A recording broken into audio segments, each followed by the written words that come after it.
Welcome back to New Rockstars. I'm Erik Voss, and this is a breakdown of the latest trailer for Thor Love and Thunder, which finally reveals the face of the villain, GORR the God Butcher, and flick me, he looks sick. It is time for a frame-by-frame breakdown of all the details you missed, and not just because this is the second Marvel trailer in 1 week to lead with ass, though we actually do have to go frame-by-frame through that ass shot because there are some interesting details there. Not the details you think, well, the details you think, but also more details than you think. Anyway, and our friends at Shortboxed are giving away the first appearance of Jane Foster as Thor, What If number 10 from 1978. Stick around to the end of this video to learn how to enter to win. Let's go. Kids, get your popcorn now. Let me tell you the story of the space Viking, Thor Odinson. He was no ordinary man. He was a god. Okay, we open with this same shot of Thor meditating beneath this wisdom tree that we saw in the last trailer, but a key difference, they have now added two figures hiking up to Thor from behind. It looks like a male and a female, perhaps Peter Quill, does look like Pratt's silhouette there, and then I would say either Nebula or Mantis, but this woman doesn't exactly match their silhouettes, so maybe Valkyrie, maybe Jane, maybe Gamora. Will this movie finally reunite variant Gamora with the rest of the Guardians? We can actually see that same tree behind Korg as he's regaling the kids, maybe telling the kids, hey, don't bother Uncle Thor right now. He's getting some alone time. Now, this blue-skinned race is actually the same tribe that the Guardians fight alongside in the other shots. I'm thinking they're the Zatoan tribe of the planet Centauri 4, the same tribe as Yondu, which is why the Guardians feel such a kinship with this tribe, wanting to defend Yondu's home planet. So if this planet is Yondu's home world of Centauri 4, that would make these other planets and stars in the sky part of the Alpha Centauri system, Alpha Centauri being the largest sun in the sky. And it's interesting that we can see so many of the other planets in the horizon because it could be how this movie visually conveys my theory that Centauri's neighboring planet of Centauri 6, referenced in Eternals as a past planet that the Eternals helped destroy to birth the Celestial, could get referenced in this movie. We might even see the ruins of that planet in the sky, and that could be the home world of GORR, the reason why he hates all gods now. We see Thor powering up Stormbreaker. We actually see him coming down on whoever these raiders are in the final shot of the trailer. Then Thor pops the collar of his leather vest on the Benatar while the other Guardians turn to look. It actually looks like he may have borrowed some of these clothes from Peter Quill. Like, this looks like it used to be Quill's red jacket, but now with the sleeves removed because, yeah, there's no way those tree trunks are gonna fit in the sleeves. Actually, the shirt he's wearing looks like an artistic display of the 9 realms spread out across Yggdrasil, which of course is the Asgardian world's tree. And this whole tank and jeans look looks a lot like Kurt Russell's look in Big Trouble in Little China. Kurt Russell, of course, playing Peter Quill's father of Ego. Moving on. After saving planet Earth for the 500th time, Thor set off on a new journey. Well, he got in shape. He went from dead bod to god bod. Okay, some new shots of New Asgard and Tonsberg, Norway, and its state as a tourist attraction now. In addition to the cruise liners, one of them having the face of Volstagg, members of the Warriors 3 who died in Ragnarok, we can also see a golf course. Now, I'm not sure if these greens are on the same field where Hela broke Mjolnir and where Odin died. If so, it's kind of sad for tourism to carpet over that site. But actually in the middle of that green is some figure that might be just a golfer with his caddy, or might be that pedestal that contains the broken shards of Mjolnir, those shards unable to be lifted and moved, and maybe now that's Thor just sitting on it, thinking. Then Thor uses Stormbreaker to change into his Asgardian leathers, so if those were Peter Quill's clothes, I guess they're gone now. We can see Korg reining Thor's goats. Let's give this a shot. Tangri and Tanjost? I don't know, but they translate to teeth bearers / teeth snarler, and then teeth grinder. These goats are famously Thor's steeds from Norse mythology. But like in the shot of this from the first trailer, this one also is just framed in a weird way to make me think that there is a third character who has been digitally removed from the trailer footage. Now, I speculated it could be Beta Ray Bill, one of the versions of Thor in the comics. He's gotta make it into the live action MCU at some point, so I'm praying that's the case. But behind them now in this shot, you can see more of those blue-skinned Centaurians, so this still would be that same planet. And if that wide shot was showing Gamora, she would be another surprise character that they might want to leave out of the trailer. Beta Ray Bill, Gamora, someone else, let me know who you think is actually here in the comments below. Then more shots of Thor's Mr. Incredible style workout routine, battle ropes with these chains and a giant skeleton. I'm still wondering if it could be one of the past gods that GORR has captured and tortured. Thor once again wears the trucker hat that previously had Mightiest Avengers on it, and then now he's sharpied over it so that instead of Mightiest, it's Strongest, and then Avengers is now just Avenger. He crossed out the X because there's only one of them, Thor being the strongest Avenger, a recurring joke that's been in all these movies. Meanwhile, his whole look is modeled on Vincent D'Onofrio's character in Adventures of Babysitting, where that girl thought he was Thor. But another one of his fitness goals was to tow the entire Benatar. The fact that he's able to take any steps at all is pretty impressive. I feel like this session is going to end with Quill just flooring it and yanking Thor off planet so that they can suddenly hit the brakes breaks, and then he like smacks up against a back window this time. All right, on to the next clip. And after all that, he reclaimed his title as the one and only Thor. Oh, spoke too soon. Jane? So Thor here is fighting off these dark monsters who are attacking the town of New Asgard. These may be the Black Berserkers, who are Gorr's minions from the comics, whom he summons with his sword, really extensions of himself. Since All Black was the weapon of the symbiote deity of Null in the comics, the Black Berserkers are in a way kindred of the symbiotes, which yes, remain Sony properties, but Marvel doesn't have to explicitly go into the sword's symbiote backstory in this movie. It is nice to see all the other townspeople actively fighting off the Berserkers as well. It's not just the Asgard protectors of the Einherjar, I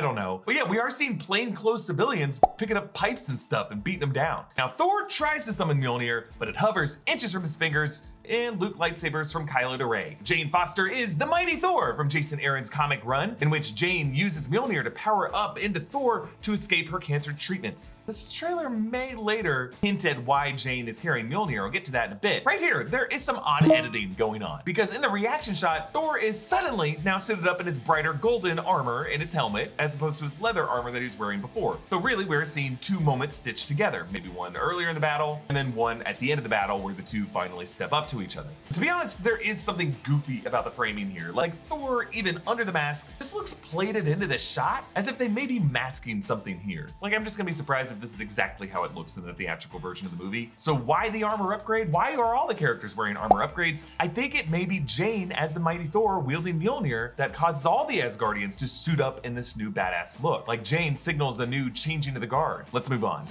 The old ex-girlfriend.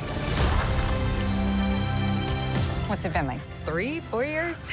8 years, 7 months, and 6 days, give or take. Ooh, okay, so Jane is riding a Pegasus, the same kind of steed Valkyrie rode in Endgame. She's riding into this weird chamber. See two shots of it here, but there's a wider shot later in the trailer that gives us a big shot of it. It's filled with these golden statues that should look familiar to you. These are all Marvel cosmic entities. The clearest one to the far right is the Living Tribunal. This guy keeps showing up. It's the three-headed Chief Justice of the multiverse. Its face is representing equity, necessity, and revenge. They just made a cameo in Multiverse of Madness, the first alternate dimension that America Chavez and Strange tumbled through, but in that case, all three faces were separated from each other, maybe a way of showing that we were on a different dimensional plane there. And of course, another one of the Living Tribunal statues showed up severed in the void in Loki. At the time, I speculated, could that have been a reality where the Living Tribunal was overthrown, maybe by someone like GORR the God Butcher? The fact that the Living Tribunal is showing up here is interesting, but he's not alone, because right behind the Living Tribunal is a vault statue that looks like the Watcher, Uatu, the character voiced by Jeffrey Wright in What If, the Watcher's being another cosmic entity that just oversees, observes the multiverse. It's not supposed to interfere. But then if you slide to the left, there is a hooded figure, a skull, presumably Lady Death, who in the comics, Thanos did all of his dirty stuff for. Then on the left in the far back, there is a bald feminine figure who looks a lot like Infinity, the sister to Eternity. And then between them, I think that might be Eon, aka He Who Waits, an offspring of Eternity who's associated with the concept of time. So what is this place? Well, Jane entered this through a glowing orange rift, suggesting that it's not accessible through any physical means. I'm wondering if this could be a shrine to the higher tier of cosmic beings above the god tier, perhaps an MCU version of those who sit above in shadow, the gods to the gods who oversee the Asgardians and lend Mjolnir its power. Perhaps it was these figures who selected Jane to wield Mjolnir. Because notice it is only here where she is channeling the lightning and the thunder to power the hammer. These overseers of the multiverse may have taken mercy on Jane Foster for her cancer and seen some cosmic imbalance with Mjolnir being destroyed, selecting Jane as the all-time keeper of Thor's heart as the rightful wielder for this particular battle. And I say this particular because I don't know if the plan is to ultimately have Jane Foster be the permanent Thor going forward. That wasn't the case ultimately in the Mighty Thor comic run. I think ultimately by the end of this movie, Mjolnir may be destroyed once more, and like Beta Ray Bill may be wielding Stormbreaker. Now another way to interpret this is you could connect it to the temple art of Morag back in Guardians of the Galaxy Volume 1. That art depicted 4 figures: Death, Infinity, Eternity, and Entropy. Now We don't know if these 5 in this chamber are the only statues in this room. There could be more out of frame. But either way, I think we are looking at the reigning hierarchy of cosmic authorities in the MCU. You have humans on one tier. Above them, you have Asgardians. They report to Zeus. Zeus and his tier literally being larger gods, 10 feet tall, who reign over the pantheon of gods of Olympus. And then all of those gods report to this ultimate cosmic tier, including the Living Tribunal, Death, Uatu, Eon, and Infinity. Now moving on, Thor says 8 years, 7 months, and 6 days since he and Jane broke up. Now Thor Ragnarok made it sound like he and Jane's breakup was recent. So 8 years, 7 months after that would track with this movie keeping up with the MCU present day of 2025. But Jane thinking 3 to 4 years is not her losing track or not caring about Thor, because remember, Jane was blipped. Her face showed up on their screens, and the official screenplay confirmed that Jane Foster was one of the blip victims. Now, then again, that screenplay also confirmed Wang dusted as well, despite Spider-Man No Way Home ignoring that, making Wang Sorcerer Supreme while Strange was blipped, but that would hardly be the first MCU plot hole ever. So if Jane blipped, for her, it would only feel like 3 or 4 years instead of 8.5. Then Chris Hemsworth makes, I think, my favorite vocalization he has ever made.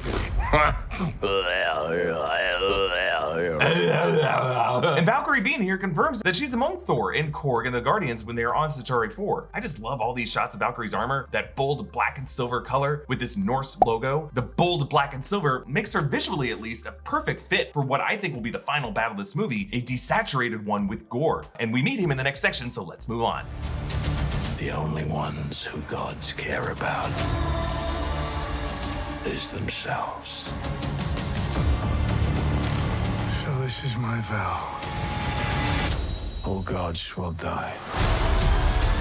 So we hear Christian Bale as GORR the God Butcher. This interesting shot though of a piece of rock floating toward a rift in space toward a lonely planet on the other side, maybe Earth, maybe someplace else. On that rock's surface is a kind of cage structure. It actually looks like the red cape of Thor inside of it. This might be how GORR navigates from place to place. Then the hilt of All Black the Necker sword, or whatever they're gonna call this sword in this movie, lifts into GORR's hand, and then GORR reveals himself, pushing out of a snaking tangle of inky vines and lowering his hood to show his scarred face, white robes stained with blood from his mouth and his open wounds. It seems like we only ever see GORR in black and white, except for his eyes. They especially boosted the contrast in this shot, giving it a noirish quality like we saw in Frank Miller and Robert Rodriguez's Sin City. This upped contrast just really sharpens all the scars and the lines of his face, giving him a withered look, making him look both very strong but also dead inside, like the most jacked corpse you've ever seen. A man who has lost everything, has nothing to lose, vengeance incarnate. Now GORR in the comics has an interesting headpiece and has no nose, but I personally am thankful they let Christian Bale keep his nose, because I don't care if Voldemort's supposed to have a snake nose in the books. I know he does. It's just Ralph Fiennes looks stupid in those movies. They tried to make it work, it did not work, and it would have been better if they just let Ralph Fiennes keep his damn nose. Christian Bale has a cool, scary, angular face, and they are smart not to cover it up. Now the vines that GORR pushes through may actually be a form of his sword. That black and white world could actually be a pocket realm that is created by All Black. Now of course, one of GORR's victims is Thalagar the Behemoth, a frame taken directly by Esad Ribik's amazing artwork and Jason Aaron's storyline. And can we use this opportunity to beg Marvel Studios to stop just giving these comics writers and artists a special thanks in the credits of the movie? Pay them as much as you're paying the directors, especially if you're lifting the frame and putting directly in the marketing of the movie, which is directly gonna lead to advanced pre-sales blowing up for this movie. Make it right, pay your artists. On to the next clip.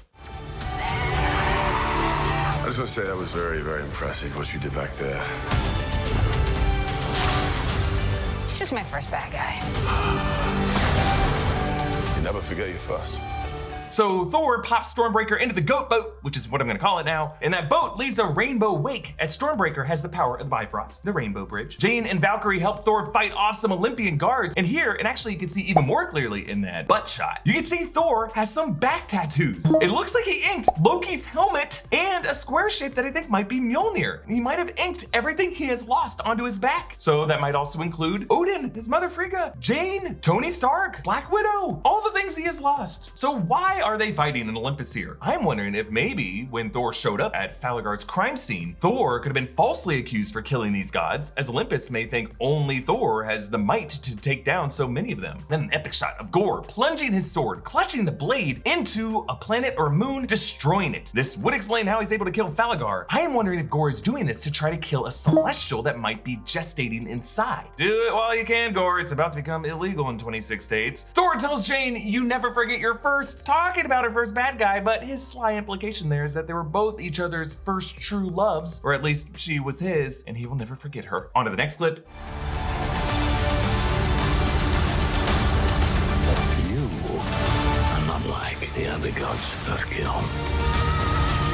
You have something worth fighting for.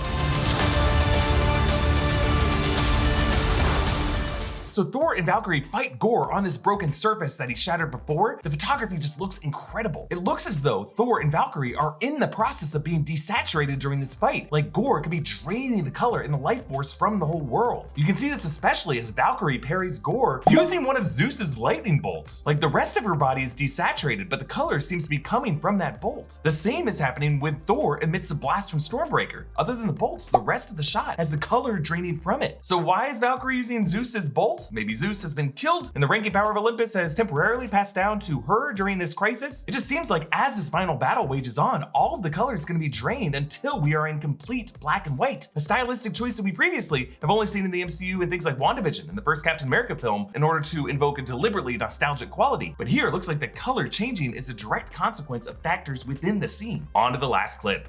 Let's see who you are. I take off your disguise. And flick. Oh, you flipped too hard, damn it! Should we help him? Then eventually, grape. So Russell Crowe as Zeus sounds like he's committing to a Greek accent. Good for you, Russell. And I gotta love the word choice of flick, which yeah, is becoming a bit of an MCU inside innuendo, because remember Ant-Man and Endgame said, "Flick me, Captain," as he stuck his butt out, because if you spell out flick me in a Comic Sans word bubble in all caps and italics, the L and the I begin to merge together to look like a U. So, you know, the line, "You flipped too hard, damn it." You get the idea. And I assume Thor will not be blurred out when we see this in theaters. I love how everyone on this dais faints, aside from Zeus, but including the guys and that bearded harpist. Meanwhile, Jane, Valkyrie, and Korg wear hooded cloaks while they sit in the stands. I presume they're currently disguised. Not that great of disguises, but in the official's photo that revealed Bastet, they were not wearing those cloaks. Seated behind them here is a god with larger feet, suggesting that many of the gods seated around them may have immense forms 10 feet tall, the way Taweret and Ammit were in Moon Knight. Now, we can't really see Bastet too well here. Maybe we'll see her better in the IMAX aspect ratio version of this trailer, but you can see from her feline ears, she is turning her head a bit, taking it in. Now, Bastet and Bast are both names referring to the Egyptian cat goddess, but also Bast is the Wakandan panther deity. This movie may suggest the mythologies of Black Panther and Moon Knight and Thor are all linked, part of the same mythological system, as Moon Knight started to do by confirming the ancestral plane is just one of many MCU afterlives along with the Duat and Moon Knight. Maybe Bast and Bastet are the same entity? Maybe Black Panther is considered an avatar of Bast? And since Bashenga consumed that heart-shaped herb and met Bast in 10,000 BC, really Wakandan mythology was the first mythology on the planet Earth in the MCU, implying that may have influenced all the rest. That is everything I found in this trailer, and we are partnering with Shortbox to give away a rated copy of What If number 10 from 1978, the first appearance of Jane Foster as Thor. It is currently valued at over $275, and you have to imagine that number will be going up. Shortboxed is the easiest and safest way to buy and sell graded comic books. You can download Shortboxed for free on iOS and Android. They have an incredible selection of graded comics, everything from recent favorites to the most valuable comics in the world. All orders are fully protected and insured for both the buyers and the sellers. Thousands of the most respected dealers and collectors in the industry trust Shortboxed and use it every day. To enter the giveaway, visit shortbox.com/newrockstars to enter and to receive a promo code for 10% off any Shortboxed order over $100. They never do deals that good. Again, that's shortbox.com/newrockstars. Now, if you live in the San Francisco Bay Area, I am back performing improv every other Saturday night, including this Saturday, May 28th at 9 p.m. within Games Improv in the Mission, the Stageworks Theater. Come hang out with me, it's gonna be fun. Follow me on Instagram and Twitter at EA Voss. Follow New Rockstars, subscribe to New Rockstars for more analysis of everything you love. Thanks for watching, bye.